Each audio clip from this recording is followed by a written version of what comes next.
Hello and welcome to the latest episode of Campaign Middle East on the Record podcast, where we speak to leaders across brand and marketing about the key trends and challenges facing the industry. Today, we're joined by Khatib Belkhoja, the Chief Customer Centricity Director at Al-Futtaim Automotive, but I've also been told that you wear multiple hats. CMO, CXO at Al-Futtaim. Could you tell me a little bit about what you do at Al-Futtaim? That's right. So first and foremost, thank you for having me here. I am the director of customer centricity at Al-Futtaim Automotive. So we got that right. Yeah, that's quite an unusual title for the industry. I recognize that. But in principle, basically what we decided at Al-Futtaim Automotive was to build a center of excellence for anything that is encompassing the customer and its touch point, whether it is online or whether it is physical. So therefore, my role is looking after marketing as well as anything related to customer experience. And within marketing, it's obviously marketing performance from a digital point of view, marketing communication and PR. From an experience side, it's call center, the CRM, consumer relations, as well as website, e-commerce, and data and analytics. Perfect. It's almost echoing what we've heard across the industry that the role of the CMO itself has changed. People are wearing multiple hats right now. Can you speak to that? Speak to how, as a marketer, how the role of CMO has changed and how you've seen it evolve into a day and age where we are seeing it in an AI integrated world. Absolutely. So you're spot on. I think the role is changing as well as the person who are taking that role needs to evolve. Some of the things are not changing and they need to be retained and safeguarded, and others are about being adaptive and evolving. In my mind, a marketer, whether it is in fact for any profession, I like to tell my team we need to have a better forever mindset because in this life, whether it is professional or personal, everything is changing. It's constantly changing. And when it comes to marketing and digital and now AI, it's even more so true. So in my view, it's about constantly educating yourself and being abreast and updated with the latest changes. So AI and generative AI is bringing another set of changes, which if you look past 5 years or 10 years or 15 years ago, when traditional marketing was mainly about sending a message across in your billboards or on TV, it was just about like having that big story right. And then it had to develop with more of precision marketing and the fact that you had access to a lot more data where you could be targeting customers in a more meaningful, contextual, and hyper-personalized manner. AI is only putting that into testosterone in a way, and therefore the role of the CMO is to balance it out between how you use AI in order to augment your scale or your productivity and your efficiency, but at the same time, keeping the human at the core of utilizing AI, but also checking what it is doing as an output. My fear has always been AI or no AI, even like when I started my career, that through the different progress of technology that we have available in marketing, that we lose the authenticity and the creativity. And I believe with AI, if we are not being careful as marketers, the same thing is going to happen because we are all going to use the same tools. Most likely, if we are not being intelligent in the way we are using with the same prompts. So the industry eventually is going to be creating the same kind of advertising and strategies that you will see in the market. So safeguarding the expertise that you have, the experience that you have, the emotion that you have as a human being is only going to be the key to secure that the creativity as a marketer remains there and is protected. That's very fascinating because if I'm reading between the lines, it's also breaking this old format of linear education where we used to study marketing. We used to study digital marketing for all of us who've read the long and the short, the old red book. We've studied the marketing funnel of awareness, consideration, That's conversions. right. And then you get into the field and it's a bit of a shocker at this point because you get into the field and you realize that on the ground marketing is a lot more fluid. It's Absolutely. a lot more flexible. So if I'm getting what you're saying right, it's also about getting into that culture of continuous learning, the never stop learning as a marketer. It's not about taking what is in the textbook and giving it, but it's also receiving constant customer feedback, bouncing off it and moving into that. Let me segue this into the second question that I have for you today, which is around the same concept of a skills gap. If there are need for marketers at the highest levels to speak to continuous learning. Is there a skills gap that needs to be addressed right below them, either from a succession planning point of view about who's going to be the next marketer taking up that position, or people who are right up at the bottom who are getting into the marketing field, especially in this world where we're leaning into AI and Gen AI so much? Look, that's a good one, honestly, and I think it's multifaceted as an answer because I have the feeling that AI is going to bring a generation of professionals who most likely are going to be less inquisitive, less resourceful, because it's like all the answers at the tip of your finger. So it's like I don't have to really be bothered about the theory. I just go and actually prompt and get the answer. And I think it's pretty much what we had to face in the industry. Today it's AI and generative AI, and before it was all the sort of things with internet where you could search and find information, etc. In my view, when any new technology had arisen, there was always a big gap between first the adoption rate. People believe that it's not for them, and the way that they will utilize it is perhaps for other people to do. So they are missing the point that it is actually for them to use and to know how to use. There was a recent survey done by the World Advertising Research Center and PhD, our media agency at Al-Futtaim, where it was fascinating figure. The adoption of AI and generative AI is today very low. So they surveyed like 700 marketers and agency professionals, and it was 22% of people who were believing that it should be used at a very extreme high intent. But out of those 22%, there was only 30% who were actually doing that. And then, so this is adoption. But then to your point, it's also the knowledge gap. So we asked those same people the question whether, do you know what is generative AI? Do you know what is AI? And I think it was like over 50% who would claim that they do know.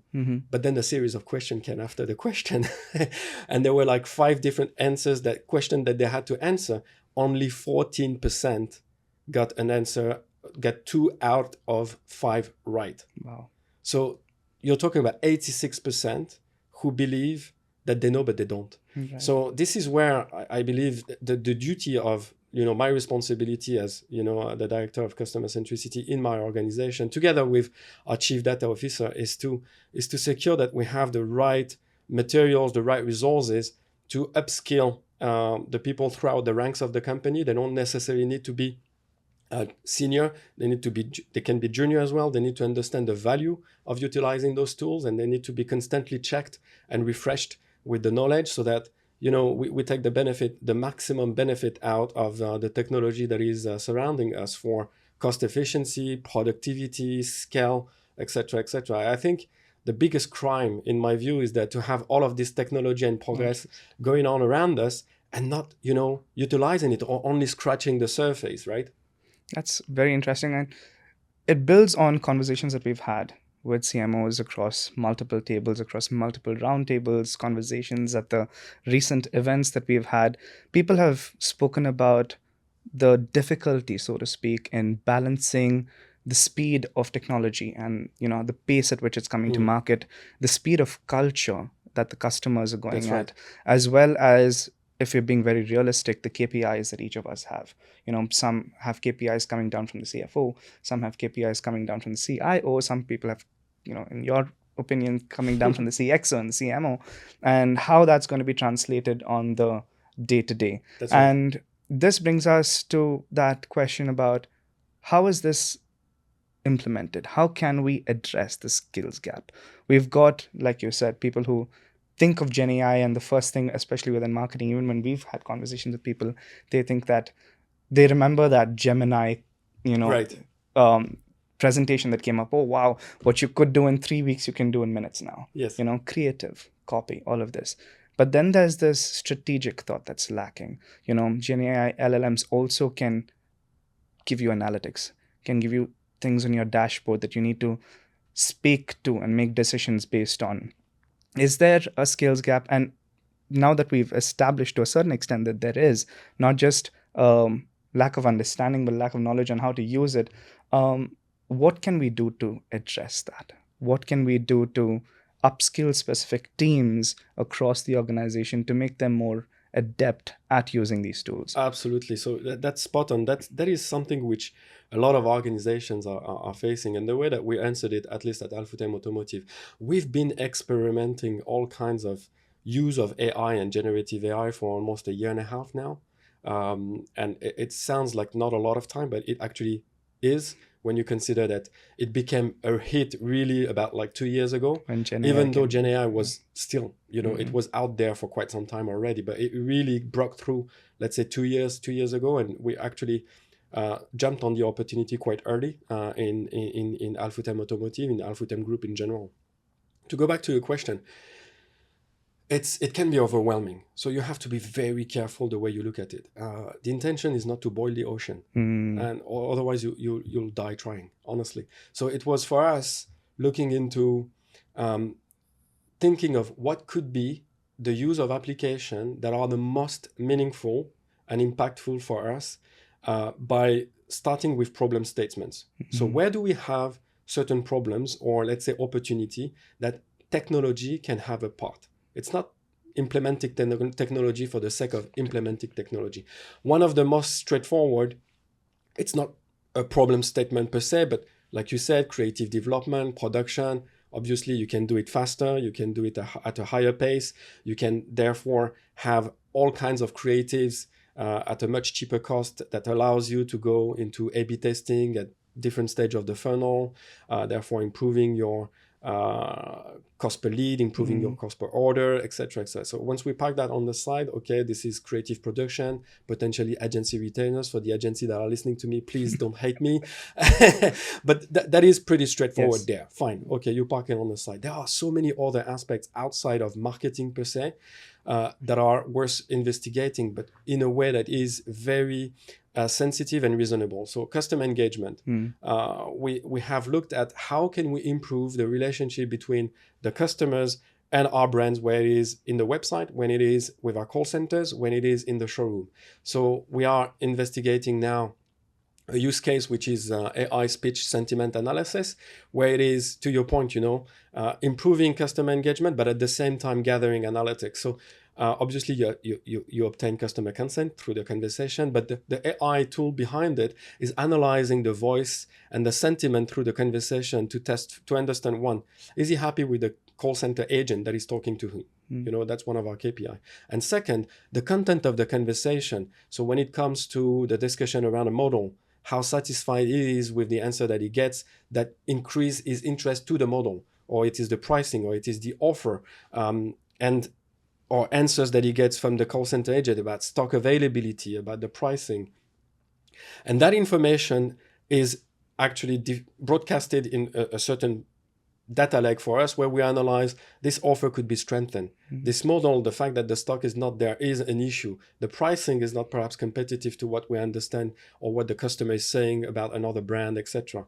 And then this information also, apart from being pulled into an analytics pool for us to analyze, is also summarized, broken down in a standard report that is very crispy, very sharp, that goes straight to the sales executive in the showroom, so that when he continues the conversation with the customer feels, wow, these guys, they do remember exactly all of the things that I've discussed in the call center. Or when he walks into the showroom, the customer just says his name, and the sales executive actually has a report of the conversation that he had on the call center. So AI can be used into this kind of ways as well.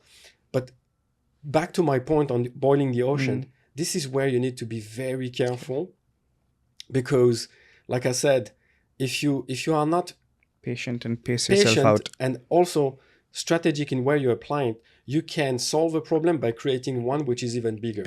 So for instance, if I put my digital media buying on testosterone by AI, powered by AI, but at the same time I'm not deploying the relevant tools for my call center and for my showroom sales executive to actually absorb this sudden increase of leads that are all of good quality, I'm going to demotivate them, but also it's going to backfire with the customer being unsatisfied of not getting the relevant response. So you need to be very careful with the way that you are deploying AI on the value chain, where, for what purpose, And already when you are doing that, what is going to be the impact on the rest of the value chain? I love basically? the fact that So you've I don't know if I digress on the answer, but You've hit multiple things, and I'm going to peel the onion little by little on each of these different aspects, because there is the concept of solving for customer that you've touched upon, and I like it. I mean, this speaks to a true marketer, because at the end of the day, it's just about customer experience. Absolutely. It's about, solving for the customer. But if I have to be honest, we also have an internal case on the exco to make.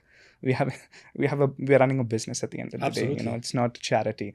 So at some point of time, you have to go back to the CFO and say, this is viable. That's This, right. this has real business outcomes. So I'm going to switch the conversation a little bit to the business aspect of things, because we've gone, like I've said, we had a brief conversation before this podcast, and Yeah. we said about how in 2024 we've gone from creativity to creative effectiveness. That's right. We've gone towards a greater focus on where's the ROAS on this, where's the actual measurement that you can show brand client, show that fact that this is not only good in terms of what you mentioned, product pricing, promotion, but also good in terms of building a sustainable long-term brand. Making this a sustainable business model, getting your year-on-year growth, getting your quarter-on-quarter growth. So in that sense, can we speak to how AI is used specifically, and we'll hit on each of these nails separately. Yeah. So let's speak to design processes, for example, or design thinking processes. How is AI benefiting that and then having an impact on revenue? So yeah, look, I touched upon it, but very briefly earlier, and also in our conversation before this. And this is one of the most easy conversation that I can have with a CFO, in fact, because like I said, it's about how do you shift your marketing budget from what is a fixed cost, or let's say a sunk cost into the eyes of certain people, so production or creative retainers, into allocating it into consumer facing budget, like media buying, basically. And AI and generative AI is actually a wonderful tool in order to do that, because you are creating a lot more creative assets than you ever had the possibility to do that, and you do it for multiple audiences at different stage of the funnel. So like you've mentioned, awareness, consideration, and conversion, what we learn from those textbooks in terms of purchase funnel, etc. But also there is a notion of future, near, and in market. So you rarely have the possibility to produce enough content in order to hit the message home on a future audience, an audience who is likely to buy maybe in 12 months or 15 months, a near market audience within 6 months, and an in market audience, which is now, in the next 30 and 45 days, at a level where you create awareness, consideration, and conversion. In order to have that capability, you need to have huge marketing budget in terms of media, but in terms of production. AI solves the production part. So you can develop a lot more assets, and therefore what you reallocate all of the money into media. So the conversation that you have with a CFO on that, in order to hit concrete business objectives, is very straightforward. Now, this is theory. You have to apply it. And we have.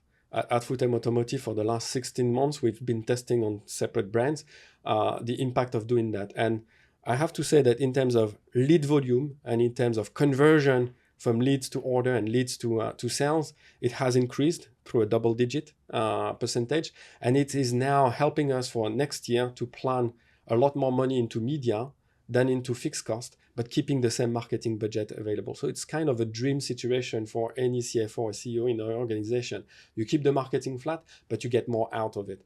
In terms of the design thinking process, what it does is that you have a co-pilot between a human and AI.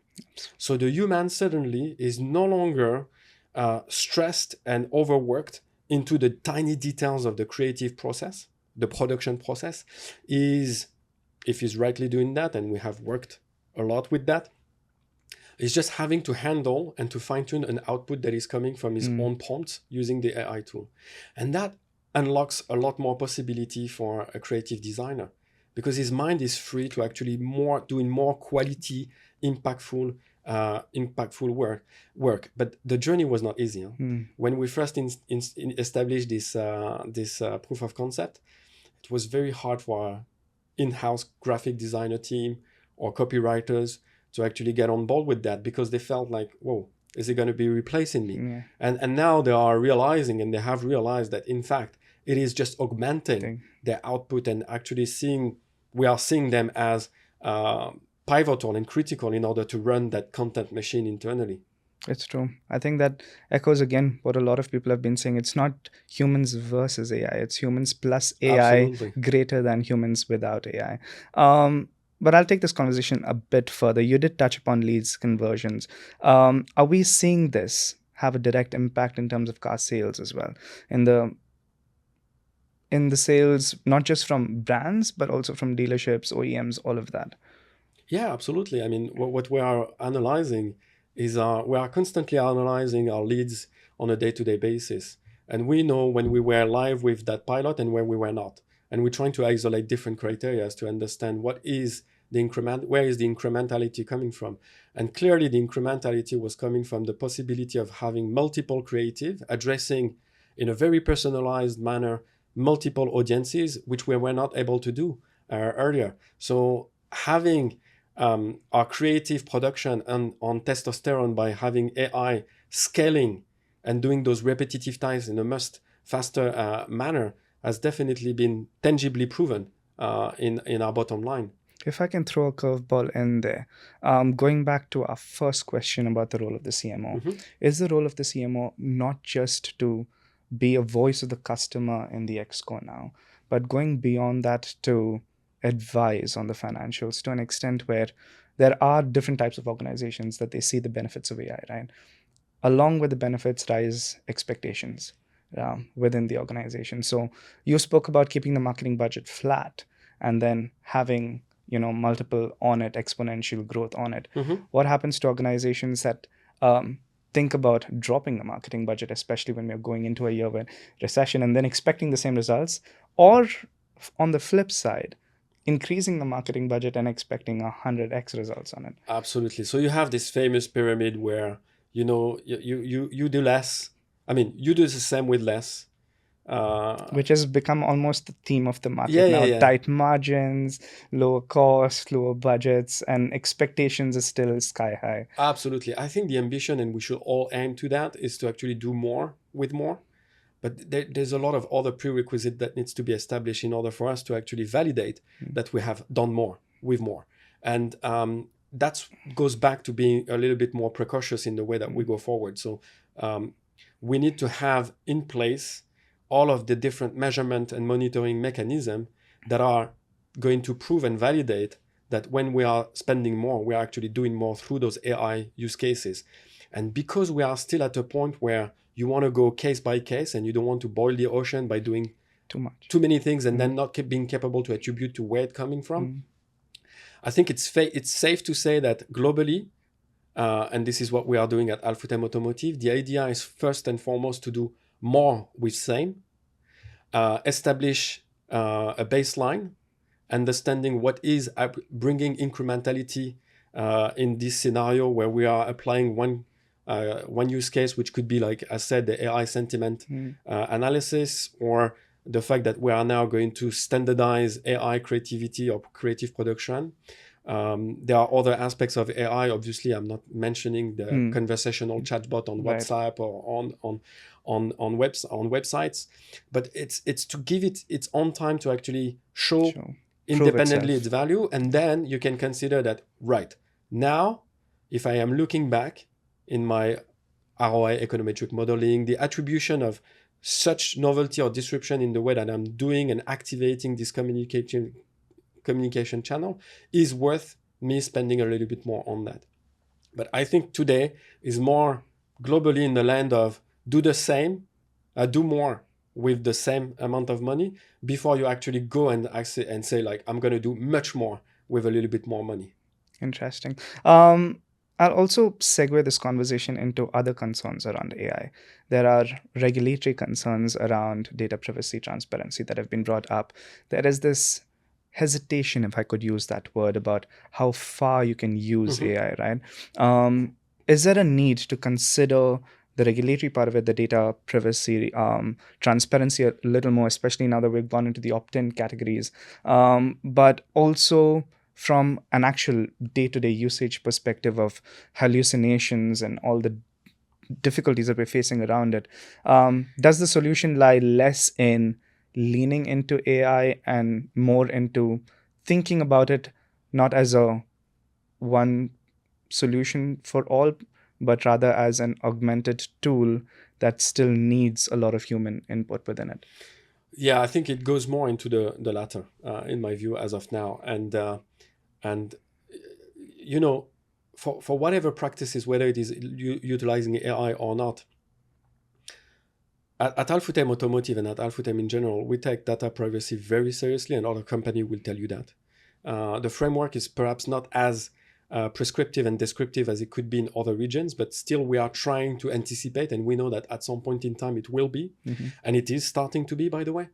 There's a lot more progress and effort from the regulations here in the country to protect consumer rights in terms of, telemarketing and customer consent, etc. That's quite obvious.